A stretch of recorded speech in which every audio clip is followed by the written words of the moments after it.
Hello, internets, and welcome back to another Nerdventure. Sorry we skipped a week there, but I'm testing out some stuff. Basically, what I'm thinking going forward is that I'd like to try to get a video on the channel every week, probably alternating between a film podcast, like the Cinema Smorgasbord that we did before with MJ and Don, hopefully, and then going back to comics-related videos just from myself every other week. Hopefully that's a format that I can keep up and that you guys will find interesting. I'm also trying some new recording stuff, so theoretically my voice should sound a little bit nicer today if I don't bump the mic too much. But today we're going to be talking about my picks for January. I thought it might be kind of fun to look at the collected edition releases throughout January. We're just about at the end of the month, and to see what I've picked up, what I think is interesting, even though I haven't picked up, and what you might want to keep an eye out on going forward. So without further ado, let's get into January 2019 collected edition releases that are certified by Nerdventures. All right, so starting off, this is going to be in a loose chronological order. I basically went through the Previews World website, which I would encourage you to check every week. I looked through the different weeks in January, saw what was releasing, wrote down what I thought was interesting, and then did a little bit more research, added a few on at the end. So again, it's a loose chronology. But these are some of the things that I think are interesting in January, starting with a new printing from Dark Horse Comics of The Ring of the Nibelungen by P. Craig Russell, adapting the Richard Wagner, or Richard Wagner, I'm sure is probably a more accurate pronunciation, adapting his famous Ring of the Nibelungen opera, which had a lot of, I think, influence on like Lord of the Rings and stuff, you know, the Ring of Power and the Ride of the Valkyries. You probably know that piece of music from Apocalypse Now, amongst other things like Bugs Bunny. Anyway, this was a book that P. Craig Russell did. He's done a couple different opera and like short story adaptations from more like, he's more of a classic like literary guy, I guess. But I read this when it was I got it in the hardcover. It's kind of hard to find in hardcover, at least it was a while ago. This is a new printing which collects the full thing in a standard size trade paperback. I basically just wanted to include it because I think P. Craig Russell is a really cool artist. I think this was done, I believe, in the early 2000s at a time when he was like really on the top of his game, like was really putting out great stuff. And if you're interested in like classic European fantasy, you know, it kind of has like elements of like the kind of like the Norse Greek mythology stuff, but like with more old school European mythologies, and then a little bit of Wagner's own kind of like personal input on it. But I think you should check it out. It's by Dark Horse Comics, new printing, trade paperback, P. Craig Russell.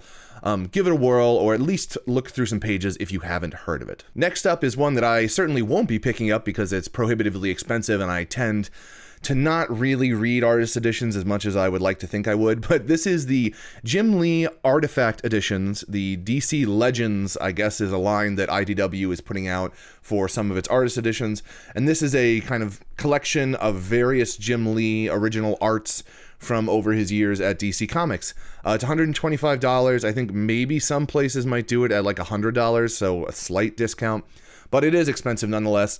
It's not exactly for me. I just wanted to kind of bring it to your guys' attention as a cool collected editions release. If you're into artist editions, IDW does amazing ones, and you should check out the Jim Lee Artifact edition if you like his particular style of art, which obviously influenced a ton of people from his time kind of at the very early 90s through X-Men and Image. So another great artist edition from IDW.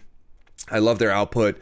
And if you're already collecting them, this is just another cool one to add to your collection. Here's one that I'm very excited to pick up eventually. I have not gotten around to picking up its companion omnibus, but this is the House of Mystery Bronze Age omnibus from DC. They already put out a House of Secrets, I believe is the title, Volume 1 of the Bronze Age omnibus. And this was kind of DC's, in a way, it's kind of like creepy and eerie. It's like an anthology book with various different authors and illustrators, and a lot of it leans towards, obviously, the mysteries and secrets, kind of like pseudo-horror, kind of light science fiction stuff. Bernie Wrightson has done some great work in both of these magazines, and I'm really glad that DC is putting them out. This is another one of their kind of age omnibus. They have a Golden Age line, a Silver Age line, and a Bronze Age line. They've put out just a couple in the Bronze Age. I think there's been like Brave and the Bold. There's been a Batgirl one. I think there's going to be a Joker one coming up. So this is a great addition to that. House of Mystery, House of Secrets. They're all at the $100 price point, at least these House of ones are, and I believe that there was a House of Secrets Volume 2 just solicited for further down. So they have at least some commitment to this series, and hopefully we can get more of this stuff, because this is like one of my favorite time periods of comics. And if you're into that time of like Swamp Thing kind of 70s art style, you should definitely check out House of Mystery Omni from DC. So glad to be supporting their Bronze Age line. Please buy more Bronze Age Omni from them, because I really want some Bronze Age, like straight up Batman omnibus and stuff like that. So check it out, House of Mystery. And if you didn't buy previously House of Secrets, definitely gets my seal of approval for some awesome art and really cool short stories at a great time for me personally in comics, that late 70s vibe. Up next is one that I actually did pick up this January, and that is the Guardians of the Galaxy Tomorrow's Heroes omnibus. I was so excited to get this. This basically collects the Tomorrow's Heroes trade paperbacks that Marvel had put out of the Guardians stuff earlier, and this is from the original Guardians team. Who is it? Vance, Astro, Yondu, Martinex, and Charlie 27. I haven't read all the content yet. I just know that it's like right up my alley for the time period of art, and it's basically like there wasn't a proper Guardians of the Galaxy series around this point, but this collects all the various appearances that they've had, including Marvel 2-in-1, Giant Size Defenders, Marvel Presents, Thor Annuals, Marvel Superheroes, Miss Marvel, Marvel Team Up, a couple Avengers stories. So it's all over the place. The Guardians popped up at various points. And this was actually teased in Guardians of the Galaxy Volume 2. If you saw that, they had some of these characters, these original characters, pop up sort of towards the end. So I don't know if that means that they're going to be in any Marvel Universe thing going forward, but I am glad that we're finally getting some more classic Marvel cosmic stuff in omnibus. This is, again, another $100 omnibus that came out in early January. It's one that I am really interested in reading and I'm very glad to have, though the trades do exist. I believe they're just called Guardians of the Galaxy Tomorrow's Avengers. Is that what it's called? No, Tomorrow's Heroes, I'm sorry. So you can check out the trades or this omnibus if you like, and definitely an awesome time period for me personally of Marvel cosmic stuff. So give it a look-see if you're like me and you enjoy that older kind of Jim Starlin and pre-modern Marvel cosmic stuff, because it's very cool. Next is another omnibus that I have not picked up, but I have aspirations to get the full set. This is the Ben Reilly Scarlet Spider Omnibus #1, which is $125. This is the third of 4 omnis that I believe covers the entire like Clone Saga and Ben Reilly stuff. I'm not super familiar with it. I know people have really mixed feelings about it, but myself personally, I really enjoy Spider-Man, what I've read. I want to keep reading Spider-Man through the early 90s when this clone stuff was going. So already there are 2 Spider-Man omnibus that are just the straight up Clone Saga omnis, and then this is the first of 2 Ben Reilly omnis, which I think at this point people were getting tired of the Clone Saga stuff. Had been going on for years. Obviously, if it's 4 omni worth of material, that's a whole hell of a lot of stuff.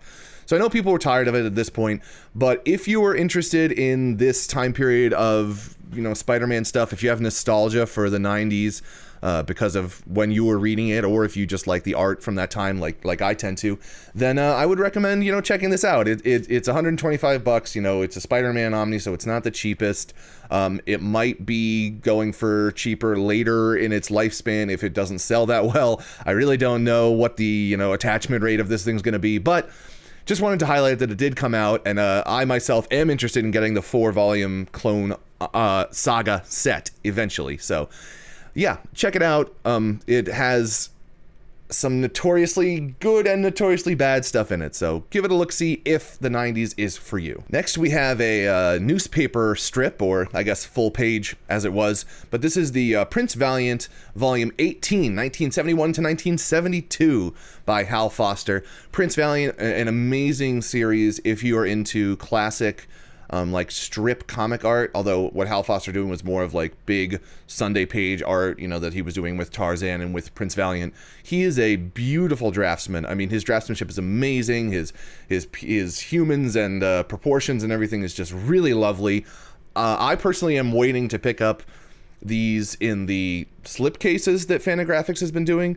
They've been putting out like 3 volumes in 1 slipcase kind of deal. I think they have a slipcase coming out this month as well, but don't quote me on that.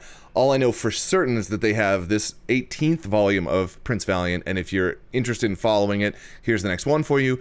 These all retail at $35 And it's just beautiful, full page, old school art. Although at this point we're in the 70s, so it's not that old anymore, but still really gorgeous art. I think Prince Valiant and any of those, type of Hal Foster things like the Tarzan books that Dark Horse put out before, I think it's all worth your time. So give it a look if you're into older school strip art, and if you have an appreciation for Hal Foster and kind of a classic draftsman illustrator style, because there's really not that much stuff like it, and it's totally worth looking at if you have the right love for the art. Here's a good one, a bit of controversy, as it were. There's a new edition of Lost Girls, the notorious erotic fantasy graphic novel written by Alan Moore and illustrated by Melinda Gebbie, who I hope I'm saying that name right, I believe was his wife. I don't know if they were married at the time, but I'm fairly certain that they were married at some point.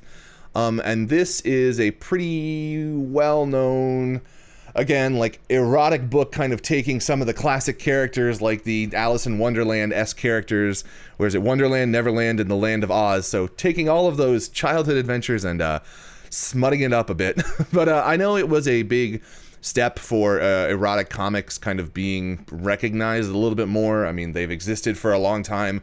I'm sure some people read them, maybe don't talk about them as much, but Lost Girls is a important piece of graphic literature, whether or not you subscribe to the love of eroticism in your comics. So this is collecting all 3 volumes and 32 pages of new artwork and commentary. Again, it's just basically a new hardcover version. It's $50 cover price. I'm sure you can find it for a little bit less in some places, but if you're an Alan Moore completionist, or if you have a history or an interest in the history of eroticism in comics, Lost Girls is definitely a pillar of that. And you should certainly check it out if you have the right proclivities for it. I don't know which kind of pages I'm going to be able to show as I'm editing this video together. It might be against YouTube's naughtiness levels, but Lost Girls is pretty well known. I think probably you've seen pictures of it if you haven't read the whole thing at least. So there's a new edition for you if you're so inclined. Now we come to my one true recommendation for this entire month, and that is the first volume of the Conan the Barbarian omnibus from Marvel Comics. I am so happy to have this. I was lucky enough to swipe one of the DM variant covers, which has the Barry Windsor Smith artwork on it, instead of the decidedly mediocre John Cassaday artwork for the regular cover. I really don't like that artwork at all. However, regardless of the cover, I implore you, you need to get this omnibus. It is amazing. It collects the first 26 issues plus a few other like little bits and bobs of the Conan run that Barry Windsor Smith did with Roy Thomas. This was all of Barry Windsor Smith's output on Conan after this. John Buscema took over for him, and this book is beautiful. It's amazing. There's a ton of extra stuff in the back, especially if you have interest in the art process and sort of censorship around the comics code, some of the things that had to get changed because they were a little too sexy for the time. This was early 70s, like 1971. Again, it's not the thickest omnibus in the world because it does only collect about 26, maybe 28 issues with all of the extra stuff thrown in. But there is like another 100 pages at least of back matter and really interesting stuff. This is beautiful Bronze Age artwork. It's finally recolored. And by recolored, I mean unrecolored. The previous releases of this had been recolored in this terrible photoshopped way like I discussed in my last video about Conan. This one is now fresh, new, beautiful. You gotta check it out. Please buy this and let Marvel know that Conan is still alive in all of our hearts. And especially just these first 26 issues, even if you don't have that much interest in Conan in general, I would really beseech you to look at the Barry Windsor Smith art and kind of make a decision for yourself just about this omnibus specifically, because there is really beautiful sword and sorcery art in here, and I think it's been one of my most wanted omnis for so long. I'm just so happy that we have it. I know I'm rambling about it and how great it is, but it's one of my most requested collections ever, and to now finally have it in my hands, I'm so excited. So Conan the Barbarian, #1. There's already a #2 solicited. We'll see how far these omnis go. I know it's kind of a pain in the ass to buy into one and then have them never complete the series, but I don't know. I'm hopeful. Maybe it's undue optimism, but please, Marvel, give me more Conan. But Conan is not the only book to be ecstatically excited about, because this month we are also getting a reprint of The Eternaut, an absolutely just amazing graphic novel. I have done a review of it on my channel before. It's a black and white South American, just amazing piece of graphic literature. It was originally done, I believe, in either magazine. It was done in some anthology form. I don't know if it was in strips or a magazine. I probably said it in the original review, but it's a very beautiful book. Unfortunately, I have it ordered right now, the reprint, because I sold my original copy when they were going for like a lot of money, or at least a decent amount of money. I have the reprint ordered and it's shipping to me today, actually, so I wish I had had it in time for this video, but I don't. Either way, I really think you should check this out. Fantagraphics putting it back in print for, I believe, $50. Yeah, it's a $50 price point. This is essential graphic literature. I mean, it's as simple as that. It's just amazing art, really good allegorical science fiction writing. And if the original review that I put up, hasn't convinced you, then hopefully this reprinting will. You should have it in your collection. It's as simple as that. If you follow this channel and if you care about graphic literature and visual storytelling mediums and their importance to the world, I think The Eternaut is an essential piece of any thinking man's comic book collection. So I would absolutely recommend grabbing this reprint while it's still reasonably priced, because I don't know how many Fantagraphics is printing. Hopefully, based on this, they'll keep on reprinting it. If it keeps on going out of print, I don't know. But now's the chance. It's not catching you off guard this time. You know about it. Go get it, please. The Eternaut, a really beautiful piece of graphic literature.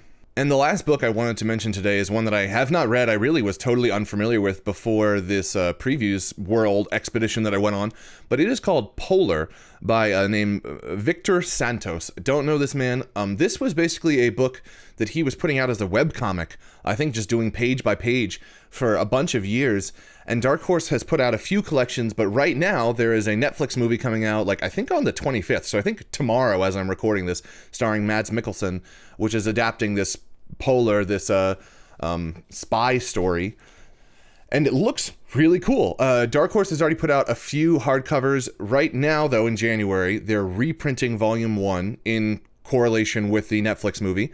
And then they're also finishing up the collection. So there's going to be Volume 1 and then 2, 3, and 4 hardcovers. And then there's also going to be a Volume 0, which is a prequel. Either way, I know I've flipped through some of the pages online of the actual webcomic. It looks awesome. It's seemingly wordless, although I think the Dark Horse hardcover editions have added some words in it, but largely just visual storytelling, really, really stylized. It kind of reminds me a little bit of like Darwin Cook's style. Not exactly, but it kind of has that edge to it and that vibe, that contrast. So if you're interested in like classic kind of spy stuff, as well as just really eye-popping and eye-catching kind of graphic design influenced illustration, I would super recommend this. I'm going to be ordering it for sure. Again, I didn't know about it until I was kind of doing a little bit of research for this, but I'm interested to check out the Netflix movie, and I am really interested to check out these hardcovers because it looks gorgeous. So Polar by Victor Santos, I believe a Spanish artist. Check it out if you haven't heard of it before, like I had. It might really, catch your eye because it's eye-catching stuff. So give it a look. And with that, I think I'm going to wrap up my recommendations for this month. I know there's a number of other books. There's a few Epic collections coming out. There's a What If collection from Marvel that looks really cool. And there's a couple others that I'm vaguely familiar with, but this video is already probably long enough, and I just wanted to give you an idea of things that I'm really psyched for. So probably going forward, I'm going to try to do this at some point at like the halfway point of every month going forward. If this is interesting for you guys, if you want to see like the things that I'm really, hyped about coming up on different releases. And please, if you guys could let me know, what is the ideal day to release videos on? I really don't know like when these things would get watched the most by people. I guess there's probably an argument for putting it out on like Friday and letting people have the whole weekend, or maybe in the middle of the week when there's not that much going on. Let me know what day you guys tend to watch this stuff, especially like the longer form stuff like podcasts and these longer videos. And like I said, going forward, hopefully I'm going to have alternating between film and comics every other week. I'm going on a vacation at the beginning of February, and once I come back from that in sort of the middle of February, we're going to start that schedule up. And I can't promise consistency as I've never been consistent that much on the channel, but I would like to at least suggest consistency. Hopefully going forward, I can get a number of interesting videos out into your guys' hands.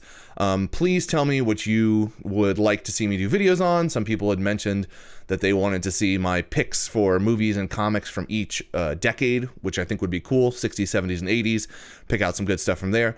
But yeah, let me know if there's other topics that you would like me to discuss or you would like to see us discuss in a film podcast. So I hope you guys have a great January so far. I hope your purchases have been at deep discounts and have warmed your hearts. And please check out some of these books that I've listed today, because at least a few of them I would love to see a bunch of people buy, just to give confidence to the publishers that we do have an interest in 70s comics. So hope you guys are having a great one, and I will see you in the next video. Not sure what it's going to be, but should be fun to make either way. Thanks for watching. See you around.